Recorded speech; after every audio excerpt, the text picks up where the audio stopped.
Pengalaman tahun lalu di asrama itu banyak sekali barang yang nggak bisa masuk, padahal itu barang elektronik ya.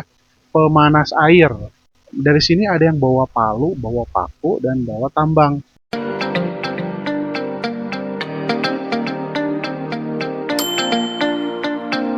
Assalamualaikum. Hari ini saya akan ajak teman-teman semua ngobrol bareng Syarif. Syarif adalah petugas haji daerah dari Jawa Barat yang bertugas tahun lalu. Dia akan menceritakan do and done packing haji, apa aja yang nggak boleh. Karena ternyata di asrama banyak yang disita. Yuk kita simak. Jadi jemaah haji itu sekarang dapat koper besar sama koper kecil ya. Yang koper besar itu yang masuk ke bagasi nanti di pesawatnya. Kemudian koper kecil itu koper yang dia dorong-dorong gitu ya sampai ke kabin disimpan di atas. Berarti yang dimasukkan ke koper besar itu dilarang yang bisa meledak. Contohnya seperti apa namanya power bank sangat sama sekali nggak boleh situ, dan barang-barang elektronik begitu ya.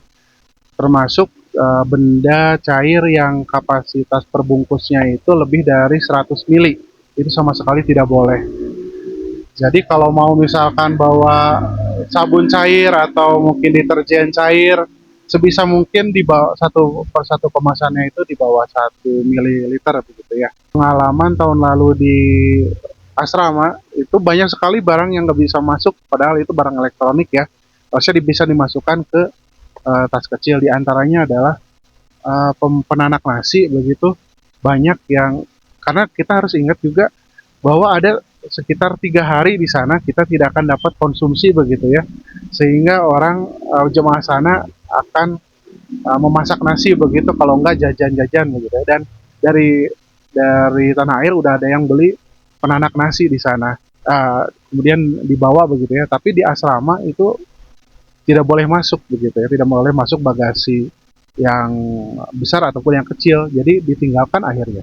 Kemudian setrika ya, setrika yang walaupun yang kecil, yang harganya cuma 100 ribuan begitu ya, bukan yang besar, tetap saja tidak diperkenankan masuk koper besar atau koper kecil waktu saya itu. Kemudian banyak juga dibawa pemanas air yang elektronik, itu juga sama tidak lolos itu, sampai dia harus ditinggal di bandara, di asrama waktu itu saat pengecekan bagasi. Kemudian kalau mau bawa gunting dan benda-benda tajam, masuknya koper besar. Karena kalau koper kecil gitu dikhawatirkan itu bisa digunakan saat nanti di dalam pesawat, kita disalahgunakan di dalam pesawat, itu dilarang gitu ya. Kemudian untuk paku dan jemuran gitu ya, karena kita ingat kalau di Mekah itu ada kemungkinan kita menjemur di atas, karena memang disediakan begitu ya, di beberapa hotel itu disediakan rooftop itu ada mesin cuci dan juga apa namanya ya tempat untuk menjemur begitu ya. Dari sini ada yang bawa palu, bawa paku, dan bawa tambang. Mungkin kalau tambangnya nggak apa-apa, cuman pakunya banyak juga nih yang disita sama petugas gitu. Tapi sebenarnya jangan khawatir, di sana juga banyak yang jualan begitu, di dekat hotel kita, bahkan di lobi hotel ada yang jualan. Jualannya itu dari mulai penanak nasi, dari mulai peralatan rumah tangga, peralatan dapur, setrika ada, termasuk yang tadi itu tambang dan paku dan palu juga ada gitu. Kalau mau beli di sana, walaupun harganya kayaknya lebih mahal, cuman kayaknya lebih aman daripada kita beli terus disimpan, kan sama aja. Kita di sana juga harus beli lagi gitu kan. Saya termasuk orang yang menyesal terlalu banyak bawa baju waktu itu. Karena pada akhirnya baju kita itu yang dipakai hanya baju tidur begitu ya. Sarung itu penting, kalau yang laki-laki, mungkin perempuan juga penting. Baju tidur, baju, mungkin baju sehari-hari di hotel begitu ya, atau jangan-jangan bisa pakai baju tidur juga, banyak di hotel pakai baju tidur saja, masakan menutup aurat.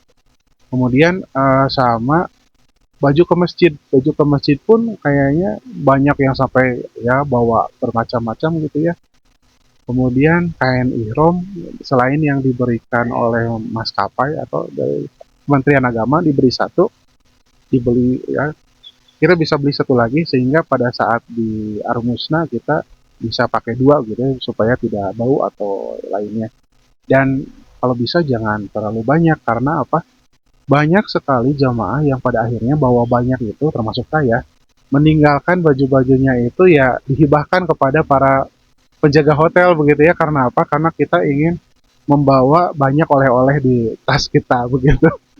Jadi mungkin baju tidur cukup 2 setel atau 3 setel, baju ke masjid cukup 2 setel sepertinya karena kita bisa mencuci juga, dan baju yang lainnya paling 2 setel juga gitu ya. Paling 7 aman lah, 7 setel.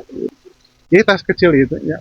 Nah itu hati-hati karena kualitasnya banyak, bukan kualitasnya buruk ya, karena banyak yang menyimpan banyak barang di situ akhirnya jebol gitu ya. Sampai ada seperti penyedia jasa gitu ya, waktu kita ada di keberangkatan ada penyedia jasa penguatan tas begitu.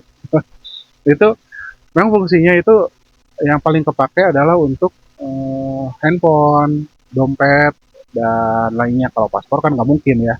Kalau jamaah itu paspor disimpan di kloter begitu ya. Jangan sampai air zam-zam dimasukkan juga ke tas yang kecil itu gitu ya. Batu-batu dilarang sebenarnya. Ada yang bawa batu, soalnya waktu itu batu Madinah dibawa, padahal kan nggak boleh ya. Batu tanah haram nggak boleh dibawa keluar gitu, haram untuk dibawa keluar. Jadi souvenir atau kenang-kenangan ya batunya. Sampai saya ingat dari Madinah kan saya ke Mekah, dia katanya nanti ngumpulin batunya di Madinah gitu. Jadi bawa batunya Madinah untuk dilempar di di Mina nanti. Padahal kan di sana juga nanti ada batu gitu ya. Dan dimasukkan ke tas itu gitu. Padahal tas itu kecil gitu. Oh ya, selain itu kalau jamaah ada tas perbekalan kesehatan dari Kementerian Kesehatan. Itu isinya kayak tas apa namanya? Kayak tote bag gitu. Isinya peralatan-peralatan kesehatan. Dulu itu masker, kemudian hand sanitizer, kemudian urinoir gitu ya. Ada makanan-makanan juga, ada snack, ada vitamin, dan itu kebanyakan dipakai untuk makanan, bekal-bekal makanan. Nah itu baru, soalnya itu kuat gitu ya, baru bisa dipakai untuk hal-hal yang berat gitu, bawa air sekalipun gitu.